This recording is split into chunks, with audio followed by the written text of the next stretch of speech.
kilometres of roads. The emergency effort to help residents whose homes were damaged was hampered by phone and internet services going down with the power.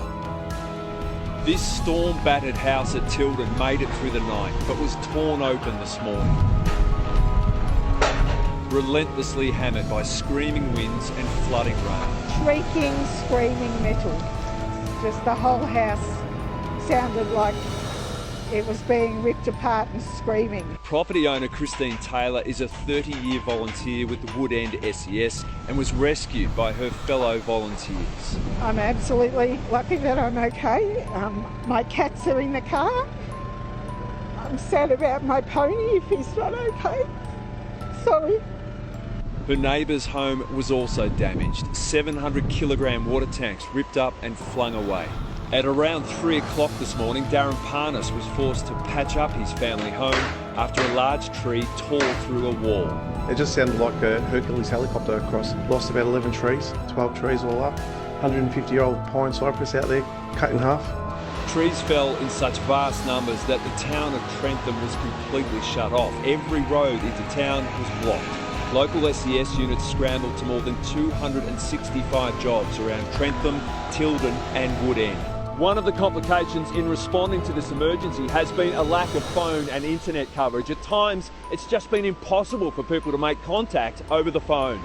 The pace of being able to regain essential services slowed by the caution needed over the prospect of even more falling trees. Cameron Bowe, 7 News. This Alinda house, it seemed all was calm, but a look to the right revealed the horrifying result of a wild night. Split it in half, just absolute carnage. A tree smashed through the 80-year-old resident's bedroom around 3 a.m, sending her 3 metres down under the house. She has a disability with, she has trouble with sight, so it would have been very scary.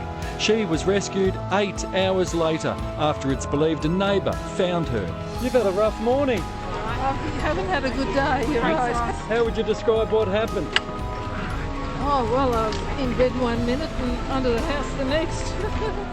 At ground level, the devastation is incredible, thanks to a tree which was probably 100 metres tall. What's also incredible is that despite her fall, the resident was barely injured.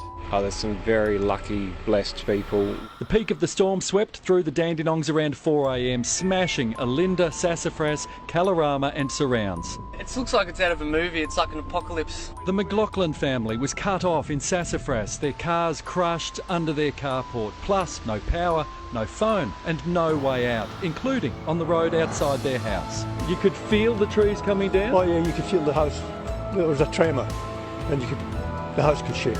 You can actually hear it coming through the air and then the impact on the ground, and we could hear that all night. This gives you a sense of the size of some of the massive gums that fell. This root ball dwarfs me, but luckily this one fell just onto a road and power lines and not any cars or houses. Residents drove around fallen trees and under them as emergency crews tried to clear critical roads. Many locals stepped up with their own equipment.